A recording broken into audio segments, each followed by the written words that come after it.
السلام علیکم ورحمۃ اللہ وبرکاتہ۔ ناظرین اکرام، سامعین اعزام، امید ہے کہ آپ خیریت و عافیت سے ہوں گے۔ اللہ تعالیٰ آپ کو دونوں جہاں کی خوشیاں عطا فرمائے۔ یہ مہینہ شعبان المعظم کا مہینہ چل رہا ہے، بڑی برکت اور خیر والا مہینہ ہے۔ اللہ کے رسول صلی اللہ علیہ وسلم نے فرمایا الرجب شہر اللہ وشعبان شہری ورمضان شہر امتی، کہ رجب اللہ کا مہینہ ہے، شعبان میرا مہینہ، یعنی پیارے آقا حضرت محمد صلی اللہ علیہ وسلم نے فرمایا شعبان میرا مہینہ ہے اور رمضان میری امت کا مہینہ ہے۔ تو رجب جو تھا پچھلا مہینہ تھا جو گزر چکا ہے، جو چل رہا ہے، یہ شعبان المعظم کا مہینہ ہے، جسے ہم شب برأت کا مہینہ کہتے ہیں۔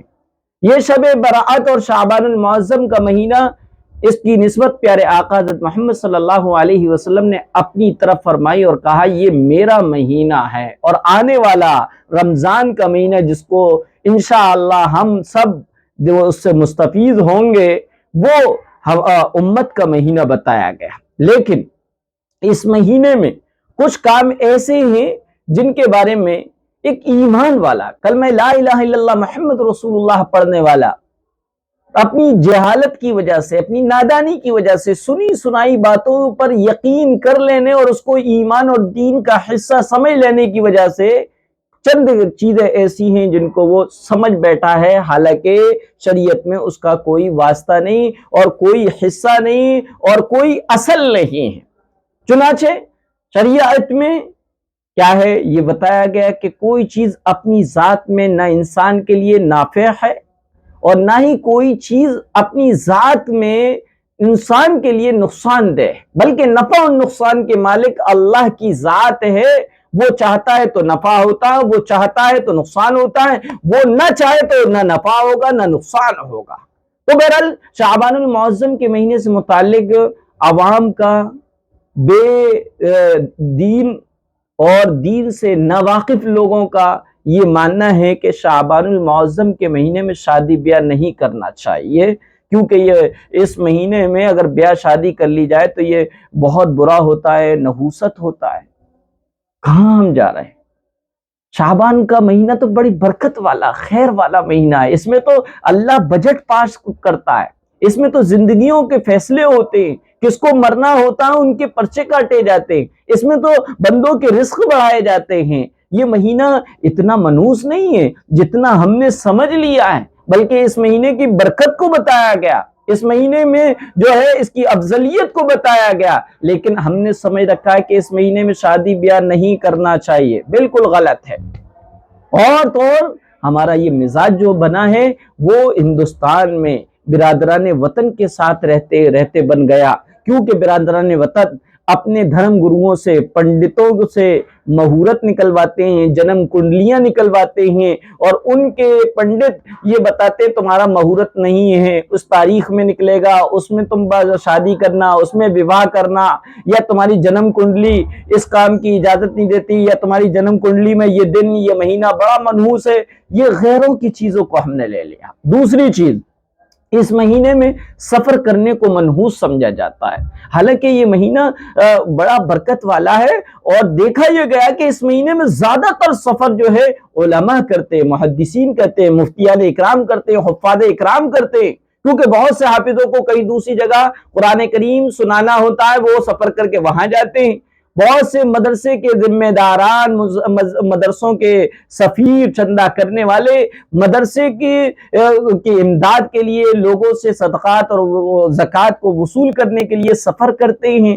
اس لیے یہ کیسے ممکن ہے کہ اس مہینے میں سفر کو منحوس ہو؟ یہ بالکل غلط ہے، سفر کرنا منحوس نہیں، بلکہ سفر کرنا چاہیے، سفر کر سکتے، کوئی نحوست نہیں ہے۔ اسی طریقے سے تیسرا کام، اس مہینے میں نئے کام کی شروعات نہیں کرنا چاہیے۔ لوگ یہ کہتے ہیں کہ اس مہینے میں نئے کام کی شروعات نہیں کرنا چاہیے، کیونکہ وہ نیا کام انجام تک نہیں پہنچ پائے گا، اس نئے کام میں خیر اور برکت نہیں ہوگی۔ یہ بھی غلط بات ہے۔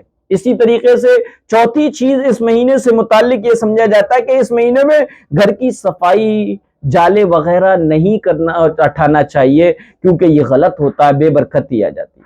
صفائی تو آدھا ایمان ہے، الطہور شطر الایمان، ان اللہ نظیف یحب النظافہ، پاکی کو آدھا ایمان بتایا گیا۔ صفائی اور ستھرائی کے بارے میں یہ فرمایا اللہ حسین اور خوبصورت ہے اور حسن و جمال کو پسند کرتا ہے، لہذا یہ سمجھنا کہ اس مہینے میں گھر کی صفائی نہیں ہو سکتی، جالے والے وغیرہ صاف نہیں کیے جا سکتے، یہ بالکل غلط سوچ، غلط نظریہ ہے۔ اسی طرح پانچویں چیز، اس مہینے میں منگنی نہیں کرنا چاہیے، رشتہ نہیں دینا چاہیے، ورنہ وہ کیا ہے، خیر اور خوشی کا ذریعہ نہیں بنے گی، یہ بھی بالکل غلط ہے۔ چھٹی چیز، اس مہینے میں لوگ یہ سمجھتے ہیں کہ ایک گھر سے دوسرے گھر کو میں ٹرانسفر نہیں ہونا چاہیے، تبدیل نہیں کرنا چاہیے، کیونکہ اس مہینے میں ایک گھر سے دوسرے گھر میں جا کے شفٹ ہونا اور اس کو بدلنے کو لوگ منحوس سمجھتے ہیں، یہ بالکل غلط ہے۔ کہاں پر ہم بیٹھے ہوئے، یہ سب باتیں غلط ہے، اسلام کے نظریات، اسلامی تعلیمات کے خلاف ہیں۔ یقین جانیے آپ ایسی باتوں کو دین سمجھ لیں گے تو یہ تو بہت بڑا جرم ہے۔ اللہ کے رسول صلی اللہ علیہ وسلم نے فرمایا، میرے دین میں نئی باتوں کو پیدا کر کے دین سمجھنے والوں کے لیے ہلاکت و تباہ و بربادی ہے، اور اس کے لیے اللہ کے رسول نے بڑی سخت وعیدیں فرمائی ہیں۔ اس لیے جو دین میں نہیں ہے، خدا کے واسطے اس کو دین نہ سمجھیے گا۔ کوئی چیز اس مہینے میں منحوس نہیں ہے، ہر اس مہینے میں جو بھی کام کیے جائیں، جو کیا ہے، سب برکت والے ہیں، کیونکہ یہ مہینہ بڑی برکتوں والا ہے، عظمتوں کی، اس مہینے میں بڑی عظمت والی رات آتی ہے۔ شیخ عبد القادر جیلانی رحمت اللہ علیہ نے اپنی کتاب غنیت الطالبین میں لکھا ہے کہ اس مہینے کا نام ہے شعبان، اور شعبان میں آتے ہیں 5 حرف آتے ہیں۔ شعبان میں شین ہے، شعبان میں عین ہے، شعبان میں با ہے، شعبان میں الف ہے، شعبان میں نون ہے۔ فرمایا شعبان کی شین بتاتی ہے کہ یہ مہینہ شرافت اور بزرگی اور بڑائی والا ہے۔ شعبان کی عین یہ بتاتی ہے کہ یہ مہینہ عظمت والا ہے۔ شعبان کی با بتاتی ہے کہ یہ مہینہ برکتوں والا ہے۔ شعبان کی الف بتاتی ہے کہ یہ مہینہ اللہ کی طرف سے انس و محبت اور الفت والا ہے۔ شعبان کی نون بتاتی ہے کہ یہ مہینہ خدا کی طرف سے نورانیت والا مہینہ ہے۔ اس مہینے میں الفت، نورانیت، برکت اللہ کی طرف سے، عظمت اور خدا کریم کی طرف سے رحمت اور شفاعت اس مہینے میں عام ہو جاتی ہے۔ حضور صلی اللہ علیہ وسلم نے فرمایا یہ میرا مہینہ ہے، اس مہینے میں عبادت کرنا سب سے زیادہ پسند کرتا ہوں۔ جب یہ برکت والی رات آتی ہے تو فرشتوں کو حکم دیا جاتا ہے کہ وہ زمین میں جائیں اور کیا ہے، جو دعا کر رہے ہیں، اللہ کو یاد کر رہے ہیں، ان کی دعاؤں پر آمین کہیں، اور فتحت ابواب الجنہ، جنت کے 8 دروازے کھول دیے جاتے۔ یہ مہینہ اسلامی کیلنڈر کے اعتبار سے 8واں مہینہ ہے، اور جنت کے دروازے بھی 8 ہیں، 8 دروازے کھول دیے جاتے ہیں۔ وغلقت ابواب النار، اور دوزخ کے دروازے بند کر دیے جاتے ہیں۔ لہذا یہ مہینہ کتنی عظمت والا ہے، ہم بلا وجہ نادانی میں ایسی توہمات میں پھنسے ہوئے اور یہ سمجھ رہے ہیں کہ یہ باتیں منحوس ہیں۔ کوئی چیز اس میں منحوس نہیں ہے۔